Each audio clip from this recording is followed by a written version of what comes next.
1920s, volunteers, known as saltwater cowboys, round them up. They herded the horses along the beach, not the ones that are being ridden. Across the bay the other to ones. Chincoteague. You'll see. There, Yeah, the ones without the riders. Fire Company auctions the foals See? to raise money. What are they doing? They're swimming from one part of the island to the other, or one island To to the the other. north, in Maryland, See, this is where another we are. herd roams. We're in Maryland. Their lives are very different.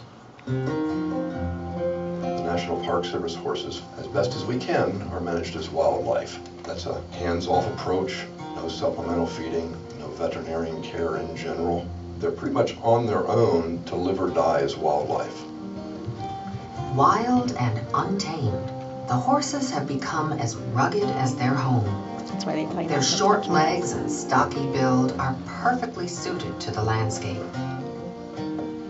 Sand and marsh pose no obstacle for these sure-footed horses.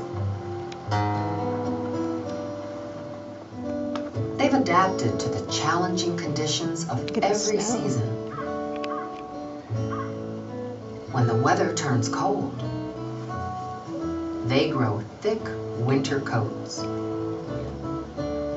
Throughout the year, they graze mostly on coarse grasses.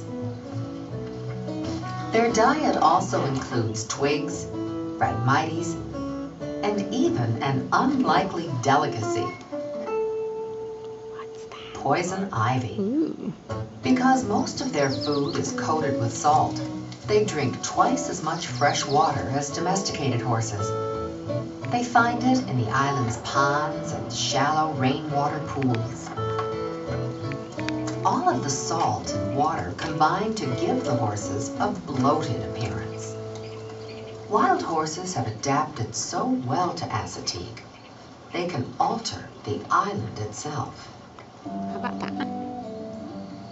As a non-native species, on Assateague, the horses can have a pretty dramatic effect on virtually the entire ecosystem of Assateague Island, ranging from I just didn't want to individual miss it. I'm plants, sorry. plant communities, other organisms dependent upon those I plant apologize. communities, I'm right sorry. up to the physical processes that shape Assateague Island.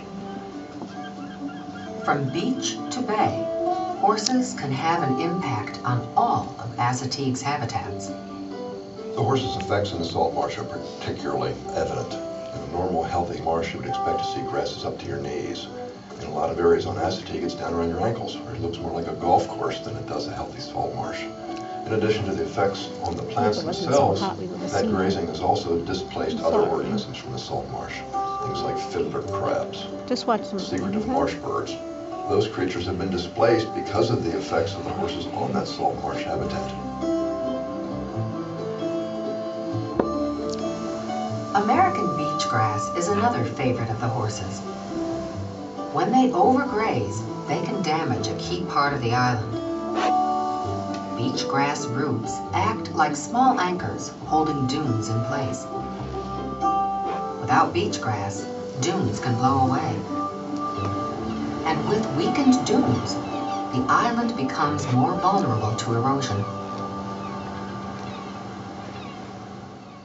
To preserve a balance between wild horses in Maryland and barrier island habitats, scientists and the National Park Service have developed an innovative program to maintain 80 to 100 horses. It's a safe, non-hormonal vaccine that prevents pregnancy in mares without altering their natural behavior. A vaccine-filled dart is fired from a rifle. The vaccine is delivered to the horses without a human ever handling them, so they don't become habituated to people. Sure. By yourself, go on. Dr. J. Kirkpatrick has